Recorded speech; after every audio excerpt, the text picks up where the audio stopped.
todos, tudo bom? Como vocês sabem, eu me chamo Rafaela Durst. Estou aqui para gravar o nosso vídeo referente ao processo de independência dos Estados Unidos. Então, assim, ó, gente, eu gostaria que vocês soubessem que essas são as questões fundamentais, né, para o nosso estudo do vestibular, do Enem.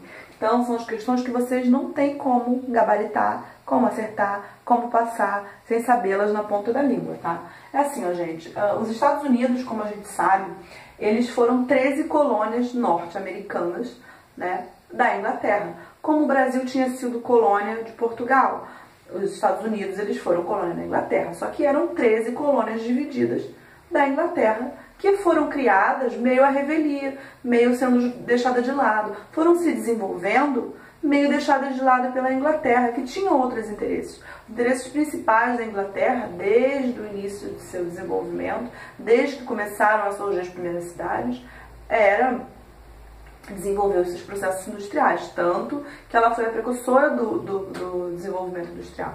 Gente, essa guerra de independência, ela começa a acontecer em 1775, que é mais ou menos quando acontece a Revolução Industrial, né? Então, por isso a gente chama isso de negligência salutar. Negligência é quando alguém deixa outra pessoa, outra coisa de lado, é negligenciar, é deixar de lado. Salutar, a gente se refere a alguma coisa saudável, alguma coisa que é salutar. Por quê?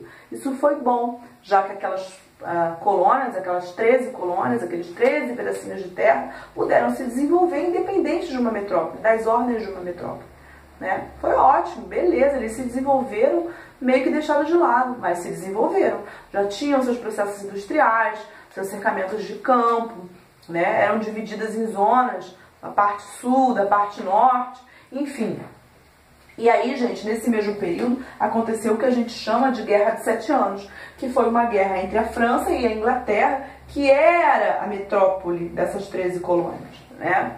Na qual a Inglaterra sai vitoriosa dessa guerra, né? E França sai derrotada. A Inglaterra, embora tivesse anexado os territórios franceses, tivesse obtido algumas vitórias, algumas vantagens por sair vencedora dessa guerra, ela sai com caixa quebrada. Porque toda guerra gera um custo, e o custo das guerras normalmente são enormes.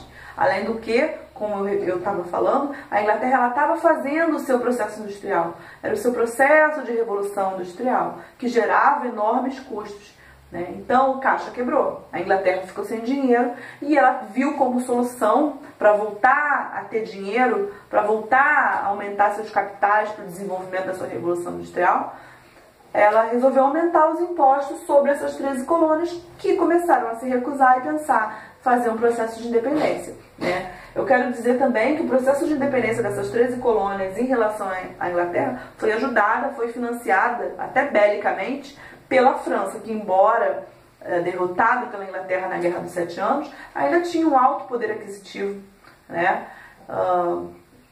Vai ser ajudada até pelo que a gente sabe, por Napoleão Bonaparte, né? A França, ela ajuda ao processo de independência, injetando dinheiro para que ela consiga então sair vitoriosa em cima da Inglaterra, né? Meio que uma revoltinha. A gente sabe que a França e a Inglaterra, eles são arqui-inimigos de uma vida inteira, né? E aí, como vingança pela sua derrota na Guerra dos 7 Anos, a França ajuda os Estados Unidos a conquistar sua independência, tá?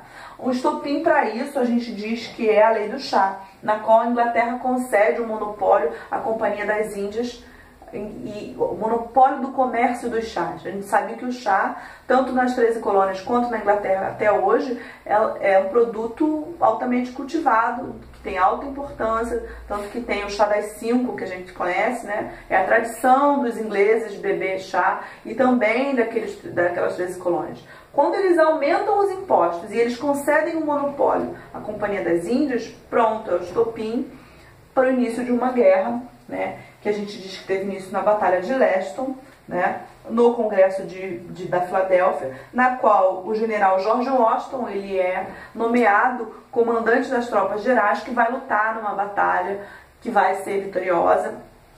E aí, no Tratado de Versalhes, em 1775, a Inglaterra então reconhece que perdeu uma que já estava arrasada, né, cansada, na verdade, de processos de guerra, e acaba perdendo. São batalhas sangrentas, são batalhas duras, né, na qual os colonos das 13 colônias não cedem em momento algum, eles vão com aquela gana de lutador para vencer mesmo uma guerra, embutidos em conquistar um objetivo, uma independência, e conseguem a sua independência e fundam assim o que a gente conhece hoje como os Estados Unidos da América, né?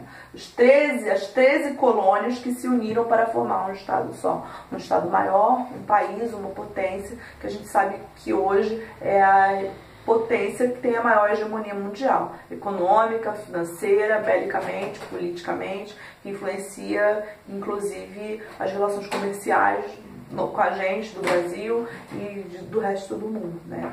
Depois a gente vai falar de um processo de globalização e tudo mais que isso gerou, né? Inclusive também essa guerra de independência dos Estados Unidos favorece o processo de revolução industrial, de revolução francesa, desculpa, e a gente vai ver isso no próximo vídeo, tá, pessoal? Espero que tenha ajudado, que vocês tenham gostado. Beijo grande, tchau, tchau!